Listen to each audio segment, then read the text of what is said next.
Hello everyone, मैं Kavita Agarwal. Physics applied physics subject code 1002 में आज ही मेरा सेकंड वीडियो लेक्चर है। पहले लेक्चर में हमने पढ़ा था फिज़िकल क्वांटिटी, भौतिक राशि क्या होती है। मैंने बताया था वह राशियाँ जिनका मापन किया जा सके उन्हें हम भौतिक राशि कहते हैं, फिज़िकल क्वांटिटी कहते हैं। फिज़िकल क्वांटिटी को एसआई प्रणाली में हम तीन वर्ग में बांट सकते हैं। ये तीन वर्ग हैं: फंडामेंटल यूनिट्स, मूल मात्रक; दूसरा सप्लीमेंट्री यूनिट्स, पूरक मात्रक; और तीसरा डिराइव्ड यूनिट्स, व्युत्पन्न मात्रक। फंडामेंटल यूनिट्स मूल मात्रक, दूसरा सप्लीमेंट्री यूनिट्स पूरक मात्रक, और तीसरा डिराइव्ड यूनिट्स व्युत्पन्न मात्रक। फंडामेंटल यूनिट्स क्या होती है इसके बारे में मैंने आपको पिछले लेक्चर में बताया था। एक बार पुनः हम उस पर देखते हैं। एसआई प्रणाली, अंतर्राष्ट्रीय मात्रक प्रणाली, इंटरनेशनल सिस्टम ऑफ यूनिट्स में जिन भौतिक राशियों को मूल मात्रक माना गया है वे भौतिक राशियाँ 7 हैं, और वे 7 राशियाँ हैं: लेंथ लंबाई, मास द्रव्यमान, टाइम समय, टेम्परेचर तापमान, इलेक्ट्रिक करंट विद्युत धारा, ल्यूमिनस इंटेंसिटी ज्योति तीव्रता, अमाउंट ऑफ सब्सटेंस पदार्थ की मात्रा। ये 7 भौतिक राशियां हैं जिन्हें अंतर्राष्ट्रीय मात्रक प्रणाली में मूल मात्रक माना गया है। इन 7 राशियों की अंतर्राष्ट्रीय मात्रक प्रणाली में यूनिट्स क्या हैं और उनके सिंबल्स क्या हैं ये हम इस टेबल में देख सकते हैं। लंबाई की unit metre, symbol small m; mass की unit kilogram, symbol kg both in small; time की unit second, small s; temperature kelvin, capital K; electric current ampere A; luminous intensity candela CD; amount of substance की unit है mole, जिसे हम व्यक्त करते हैं MOL से। सप्लीमेंट्री यूनिट्स, इन 7 भौतिक राशियों के अलावा अंतर्राष्ट्रीय मात्रक प्रणाली में 2 भौतिक राशियां ऐसी हैं जिन्हें ना तो मूल मात्रक माना गया है ना ही उन्हें व्युत्पन्न मात्रक माना गया है। उन्हें एक अलग श्रेणी में रखा गया है, उन्हें पूरक मात्रक कहते हैं, सप्लीमेंट्री यूनिट्स। ये 2 भौतिक राशियां हैं: प्लेन एंगल तल कोण, और दूसरा है सॉलिड एंगल घन कोण। प्लेन एंगल की एसआई यूनिट है रेडियन, और सॉलिड एंगल की एसआई यूनिट है स्टेरेडियन। रेडियन के लिए symbol RAD, solid angle steradian के लिए सिंबल है ST। प्लेन एंगल हम जानते हैं, जैसे ये सर्कल है, ये angle AOS, this is plane angle theta. तो एसआई प्रणाली में वैसे हम डिग्री में व्यक्त करते हैं थीटा को, परंतु अंतर्राष्ट्रीय मात्रक प्रणाली में एंगल की यूनिट रेडियन होती है। अब प्रश्न उठता है कि डिग्री और रेडियन में क्या रिलेशन है। तो 1 radian is equal to 180 degree upon 3.14, क्योंकि मतलब क्या है आप जानते हो, पाई मतलब 180 डिग्री, और पाई की वैल्यू क्या होती है 22/7। तो pi radian is equal to 180 degree. इससे आ जाता है 1 radian equal to 180 upon 3.14 degree. Now अब हम देखते हैं कि सॉलिड एंगल क्या है। सॉलिड एंगल, जैसे ये जो एंगल बनाया है, ये एक वस्तु है जो रेड जो दिखा रखी हमने, इसने जो एंगल बना रखा है ओमेगा एक पॉइंट पे, इसे हम कहेंगे सॉलिड एंगल। तो इस ओमेगा की यूनिट जो है एसआई प्रणाली में होती है स्टेरेडियन। अब हम डिराइव्ड यूनिट्स की बात करते हैं। व्युत्पन्न मात्रक, व्युत्पन्न मात्रक क्या हैं? वे भौतिक राशियाँ जिन्हें मूल मात्रकों से उत्पन्न किया जा सके या जिन्हें व्यक्त करने के लिए वन या मोर देन वन मूल मात्रकों की आवश्यकता हो, उन पर निर्भर करती हो, उन्हें हम क्या कहते हैं? व्युत्पन्न मात्रक कहते हैं। जैसे मैंने पिछले लेक्चर में आपको बताया था कि मूल मात्रक हमारे 7 होते हैं और इन 7 भौतिक राशियों के अलावा समस्त भौतिक राशियों को, 2 पूरक मात्रक के अलावा समस्त भौतिक राशियों को हम इन 7 भौतिक राशियों से व्यक्त कर सकते हैं। जैसे कि खीर है, खीर को क्या किया? उत्पन्न किया है। किसके कॉम्बिनेशन से? दूध, चावल, शक्कर, ड्राई फ्रूट। तो खीर क्या है? It is combination of milk, rice, sugar and dry fruits.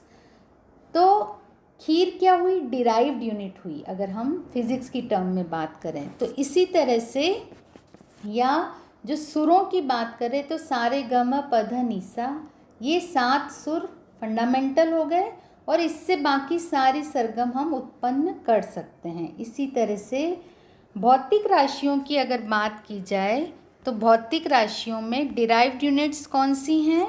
वे भौतिक राशियाँ जिन्हें मूल मात्रकों से उत्पन्न किया जा सके। जैसे एरिया, एरिया जो है वो व्युत्पन्न मात्रक है। एरिया वॉल्यूम, डेंसिटी, आयतन, घनत्व, प्रेशर, फोर्स, जितनी भी भौतिक राशियाँ आप पढ़ें वो सारी भौतिक राशियाँ 7 और 2 9 राशियों के अलावा बाकी समस्त भौतिक राशियाँ व्युत्पन्न मात्रक हैं। थोड़ी सी कुछ भौतिक राशियों के बारे में हम देखते हैं व्युत्पन्न मात्रक। जैसे सबसे पहले एरिया, क्षेत्रफल। क्षेत्रफल अगर रेक्टेंगल का क्षेत्रफल निकालते हैं तो फॉर्मूला होता है एरिया बराबर लेंथ इंटू ब्रेड्थ या लेंथ इंटू विड्थ। तो लंबाई और चौड़ाई दोनों जो हैं वो कौन सी मूल मात्रक हुई? लेंथ है ये, ठीक है। तो लेंथ और लेंथ दोनों की यूनिट क्या हुई? Meter into meter. तो यूनिट हो जाएगी स्क्वायर मीटर और इसका सिंबल होगा, मीटर के लिए स्मॉल m लिख दिया और ये ऊपर पावर 2 लगा दी, मीटर स्क्वायर। अगर आयतन क्यूबॉइड का, घनाभ का आयतन निकालें, वॉल्यूम ऑफ क्यूबॉइड, तो volume is length into breadth into height. तो लेंथ, ब्रेड्थ और हाइट ये तीनों 3 तरह की लंबाइयाँ हैं। तो मतलब हमने इसको कहाँ से उत्पन्न किया? लंबाई का ही ये 3 तरह की लंबाइयों को क्या किया? मल्टीप्लाई करके क्या निकाला है? आयतन निकाला है। तो आयतन की एसआई प्रणाली में यूनिट क्या होगी? क्यूबिक मीटर और इसको स्मॉल m और उसके ऊपर पावर 3 इससे व्यक्त करते हैं। फ्रीक्वेंसी, आवृत्ति, आवृत्ति की यूनिट, आवृत्ति इज 1 टाइम पीरियड। तो आवृत्ति की यूनिट है हर्ट्ज, इसको डिनोट करते हैं कैपिटल H एंड Z से। ये स्पेशल यूनिट है वैसे पर सेकंड, ठीक है। तो एसआई प्रणाली में इसकी यूनिट होती है पर सेकंड। घनत्व, डेंसिटी, डेंसिटी क्या होता है? द्रव्यमान बटा आयतन। Density is mass upon volume. तो डेंसिटी एक भौतिक राशि है, ये व्युत्पन्न मात्रक है। इसको हम डिराइव कर सकते हैं किससे? मास को डिवाइड कर दो आयतन से। तो मास की यूनिट एसआई प्रणाली में हो गई किलोग्राम। नीचे वॉल्यूम की यूनिट लिखी हमने, सेकंड नंबर में हम देखें वॉल्यूम की यूनिट है मीटर क्यूब। तो घनत्व की यूनिट हो जाएगी kilogram upon meter cube, kilogram पर मीटर क्यूब, किलोग्राम पर क्यूबिक मीटर। और इसे व्यक्त करेंगे केजी m, और m की पावर नीचे +3 था, ऊपर जाके ये -3 हो जाएगा। इसी तरह से एसआई प्रणाली में वेलोसिटी और स्पीड, इनकी यूनिट वेलोसिटी बराबर distance upon time, displacement upon time. तो डिस्प्लेसमेंट मतलब 2 बिंदुओं के बीच की लेंथ, दूरी, दूरी मतलब लेंथ। तो लेंथ भी मूल मात्रक है और नीचे टाइम भी मूल मात्रक है। तो वेग को कैसे उत्पन्न किया? कैसे, किन 2 भौतिक राशियों का कॉम्बिनेशन है ये? लंबाई और समय का। लंबाई और को डिवाइड कर दिया समय से, तो हमें क्या मिल जाती है? स्पीड मिल जाती है। और इसकी यूनिट क्या हो जाएगी, लंबाई की यूनिट मीटर और टाइम की यूनिट सेकंड, तो मीटर पर सेकंड। सिंबल क्या होगा, मीटर के लिए स्मॉल m, सेकंड के लिए स्मॉल s, नीचे था ऊपर आया तो s की पावर -1। एक्सेलरेशन त्वरण, त्वरण क्या होता है, rate of change of velocity, वेग में परिवर्तन की दर, या त्वरण बराबर वेग में परिवर्तन बटा समय। तो वेग की यूनिट है मीटर पर सेकंड, इसके जस्ट पहले हमने निकाली है, और नीचे टाइम की यूनिट फिर से सेकंड, तो यूनिट हो जाएगी इसकी मीटर पर सेकंड स्क्वायर, ms/-2। बल, बल बराबर द्रव्यमान गुणित त्वरण, तो बल की यूनिट द्रव्यमान की किलोग्राम और त्वरण की यूनिट अभी हमने निकाली है मीटर पर सेकंड स्क्वायर, तो त्वरण की हो जाएगी, त्वरण की यूनिट से मास को मल्टीप्लाई कर दिया तो इसकी यूनिट हो जाएगी किलोग्राम मीटर पर सेकंड स्क्वायर। और फोर्स की एक स्पेशल यूनिट होती है, हम बार बार किलोग्राम मीटर पर सेकंड स्क्वायर नहीं लिखते हैं, इसकी स्पेशल यूनिट है न्यूटन, और इसको डिनोट करते हैं कैपिटल N से। प्रेशर की यूनिट, प्रेशर क्या है, फोर्स अपॉन एरिया, और प्रेशर की यूनिट, फोर्स की यूनिट न्यूटन, एरिया की मीटर स्क्वायर से डिवाइड किया तो न्यूटन पर मीटर स्क्वायर। स्पेशल यूनिट है इसकी पास्कल, डिनोट करते हैं इसको capital P and small a से। एनर्जी, एनर्जी या वर्क, इन दोनों की यूनिट SI प्रणाली में एक ही होती है। कार्य क्या होता है, बल गुणित विस्थापन, फोर्स इनटू डिस्प्लेसमेंट।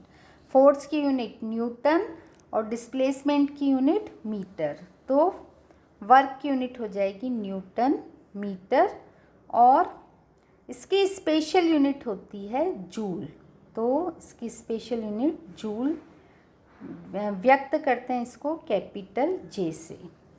पावर, शक्ति, शक्ति क्या होती है, कार्य करने की दर को शक्ति कहते हैं।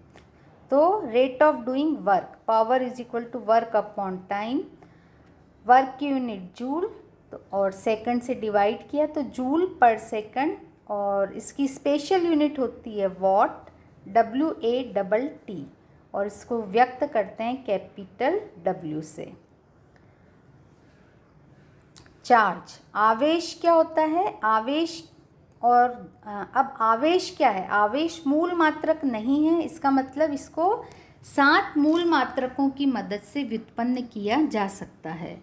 तो धारा क्या होती है, आवेश के प्रवाह की दर, rate of flowing of charge. तो चार्ज हम लिख सकते हैं करंट इनटू टाइम, ठीक है, करंट की यूनिट है एम्पियर, टाइम की यूनिट है सेकंड, तो आवेश की यूनिट SI प्रणाली में मूल मात्रकों की टर्म्स में लिखें तो एम्पियर इंटू सेकंड इसकी यूनिट है, स्पेशल यूनिट इसकी है कूलाम, तो इसको कैपिटल C से व्यक्त करते हैं।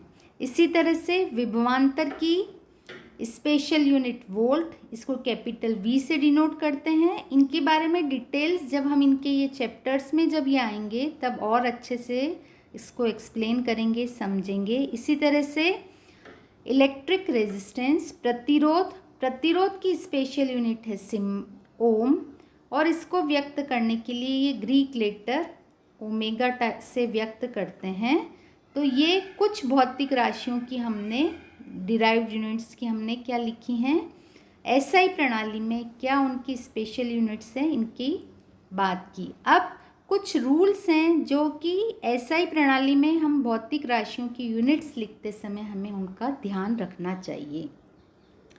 पहली बात कि जिन भौतिक राशियों की यूनिट जो है किसी साइंटिस्ट या किसी पर्सन के नाम पर है, उनका जब पूरा यूनिट अगर हम सिंबल ना लिख के पूरा लिख रहे हैं, तो जैसे Newton is a unit of force and Newton is name of scientist Isaac Newton, उनके नाम पर ही फोर्स की यूनिट है। तो परंतु जब भी हम फोर्स के लिए लिखेंगे, मान लीजिए 5 न्यूटन, तो 5 के बाद में न्यूटन लिखते समय आप स्मॉल एन से स्टार्ट करेंगे, कैपिटल एन नहीं लिखना है। नाम लिखने के लिए कैपिटल लेटर से स्टार्ट किया जाता है, पर यहाँ हम साइंटिस्ट का नाम नहीं लिख रहे, हम भौतिक राशि की यूनिट लिख रहे हैं, इसलिए न्यूटन में स्मॉल एन करके न्यूटन लिखेंगे। इसी तरह एम्पियर स्मॉल ए, कूलम में स्मॉल सी से स्टार्ट करेंगे। ये पहला रूल है। दूसरा रूल है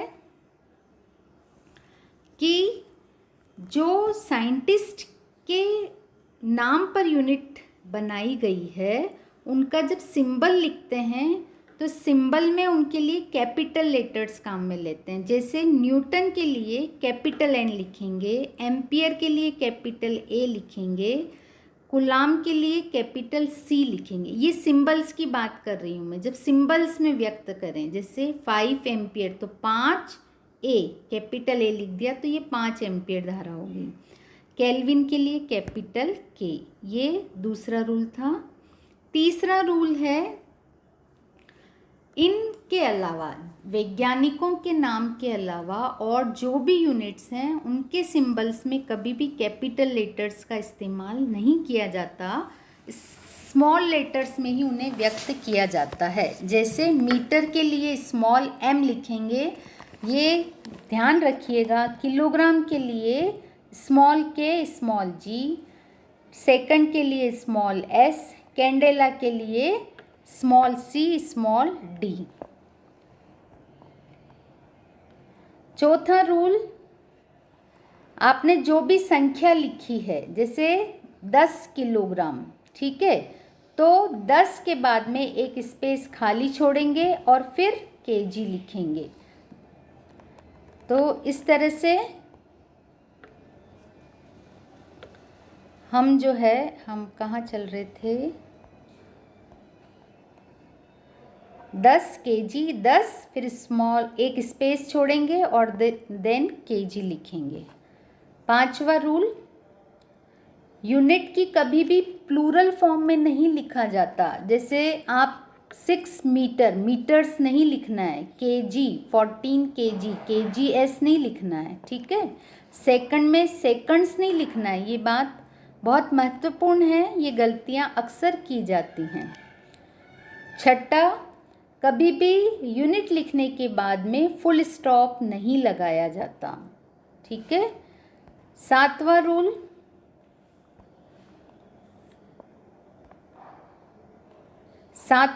है no space is used between the symbols for units. जैसे 4 जूल सेकंड, तो जूल के लिए जे, कैपिटल जे लिखा हुआ है, सेकंड के लिए स्मॉल एस। तो यहाँ इन दो राशियों के बीच में, जे एंड एस के बीच में अपने को कोई भी स्पेस खाली नहीं छोड़नी है, ठीक है। लेफ्ट साइड में करेक्ट फॉर्म दिया हुआ है, राइट साइड में जो रॉन्ग वर्जन है वो दिया हुआ है। तो इन चीज़ों का यूनिट लिखते समय आप ध्यान रखिएगा। और इसके आगे नेक्स्ट टॉपिक हम अगले लेक्चर में कवर करेंगे। अपनी जो भी प्रतिक्रिया हो, आपको पसंद आया, जो भी नहीं पसंद आया तो क्या कमियां थी, कृपया अपने वैल्यूएबल कमेंट्स के द्वारा मुझे बताएं। Thank you so much.